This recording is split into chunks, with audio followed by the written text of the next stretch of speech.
dapat ay sumunod rin kasi ang mga sementeryo, mga puninarya at mga krematorium sa mga patakaran para matiyak ang kaligtasan ng kapaligiran. Sinabi ni Environment Secretary Lito Atienza na dapat ay meron ring mga Environment Compliance Certificate o ECC ang mga sementeryo at mga puninarya. Yun ay dahil lumabas raw kasi sa mga pag-aaral nila na ang mga dumi na galing sa mga sementeryo, mga puninarya at mga krematorium ay mapanganib sa kalusugan ng tao.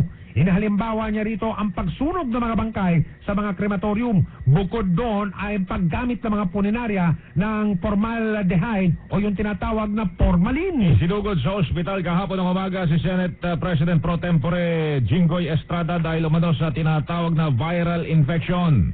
Ayon sa tanggapan ng senador, sa ngayon ay nasa maayos na kondisyon na raw si Jinggoy, ngunit kanilang inaasahang sasailalim ito sa operasyon. Hindi naman ipinaliwanag kung bakit kakailanganin sumailalim na naman sa operasyon ni Senador Estrada sa sinasabing sakit niyang viral infection. Matatanda ang 2 linggo nang nakalipas ng operahan itong si Senador Estrada para tanggalin ang kanyang gallstones. Super Balita sa umaga! Nationwide! Alas 7:53, umapila ang Alliance of Concerned Teachers o ACT sa mga kidnapper na palayain na ang 3 guro na dinukot nila sa lungsod ng Zamboanga. Ayon sa ACT, tulot ng naturang insidente ay nalagay sa alanganin ang buhay ng 3 guro na nagsisilbi para sa bayan. Bukod doon ay inapakan rin daw ng mga kidnapper ang karapatan ng daan-daang mahihirap na kabataan na makakuha ng sapat na edukasyon. Kasabay nito, umipala rin si Zamboanga City Mayor Celso Robregat sa mga kidnapper na palayain na ang 3 guro dahil wala naman daw sapat na pera ang mga pamilya nila para magbayad ng ransom. Hawak na ng mga otoridad ang lalaking itinuturong nakabaril sa 4 na bata sa Zone 58, Tondo, Maynila. Naaresto ang suspect na si Bonifacio Labrilla habang nagpapagamot sa ospital ng Maynila.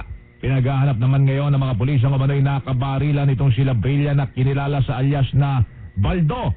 Batay sa ulat, kritikal ang lagay ng mga batang sina John Carlo Almada at itong si Kim Daniel sa Jose Reyes Memorial Medical Center. Tinamaan naman ng bala ng baril sa baywang ang 9 na taong gulang na si Chris Joan Balansag at ang 2 taong gulang na kapatid nito. Away sa singilan sa jumper ng kuryente ang sinasabing pinagmula ng barilan ni Labrilla at itong tinatawag na alias Baldo. Samantala mga kapuso, insidente na salvage sa Davao City, nakababahala na ayon sa Davao City PNP. Alamin natin ang palitaya mula sa RJB Davao, Raul Tulibas. Magandang umaga, Raul. Yes, mayo nga buntag, sir. Sa mga kapuso nating Chinese, Kong Hi Pat Choy, pero dito sa lungsod ng Davao, Kong Choy Pat yun. Ano? Umabot na sumigit kumulang sa 30 ang pinatay dito sa lungsod ng Davao sa mga pinanghinarang Davao Death Squad. Ang mga biktima sangkot umano sa iba't ibang krimen dito sa lungsod ng Davao. Pero mataas na bilang sa mga pinatay sa loob lamang nitong buwan na kasalukuyan ay ang mga sangkot sa pinagbabawal na gamot. Ang iba mga rugby users, nurser, holdater at mga magnanakaw. Ngunit mailan din ang napagkamalan lamang ang masaklap dito dahil hindi na may balik pa ang kanilang buhay.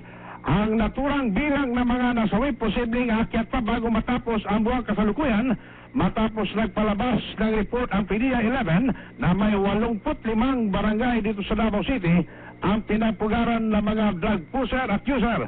Kaya kung Choy Patyon sa panig naman ni Mayor Rodrigo Rotati pinapaimbestigan lang niya ang sunod-sunod na patayan dito sa lungsod ng Davao sa mga kasapi ng Davao City Police Office. Pero alam na ng taong bayan dito sa lungsod ng Davao ang magiging resulta nito ang investigasyon ng Davao City Police Office at ang panay na sagot naman ito, ongoing ang kanilang ilang investigasyon. Yan ang ating balita. Raul Tulivas, proud to be Kaptuso. Alas 7:56, inilipat na kahapon sa New Bilibid Prison o NBP sa lungsod ng Muntinlupa si dating Batangas Governor Jose Antonio Leviste. Ayon kay Senior Superintendent Gilbert Cruz, hepe ng Makati Police, pasado alas 5 ng hapon kahapon nang ilipat sa Bilibid si Leviste mula sa Makati City Jail. Yun ay matapos maglabas ng kautusan si Judge Elmo Alameda ng Makati City Regional Trial Court Branch 150 na ilipat ng pihitan si Leviste. Matatandaan kamakailan lamang hinatulan si Leviste na mabilanggo ng 6 hanggang 12 taon dahil sa pamamaril at pagpatay sa kanyang tauhan at kaibigan na si Rafael de las Salas. Sinabi naman ng Superintendent Bartolome Bustamante, Executive Assistant ng National Bilibid Prison sa Muntinlupa, na sasailalim sa tinatawag na psychological profiling si Leviste sa loob ng 60 araw sa tinatawag na Reception and Diagnostic Center ng NBP. Matapos nito ay tiya pa lamang ililipat o tsaka pa lamang ililipat si Leviste sa maximum security compound. Sabi niyo po. Tama, Sheena Easton, tama. Magkamali ako eh. May concert eh. May concert si Sheena Easton. Ayos! Ayan o. Live na live yan. Hindi nga, si Sheena Easton. Hindi talaga live. Magka-concert dito. Sa February 12. Wow! Sa Araneta Coliseum.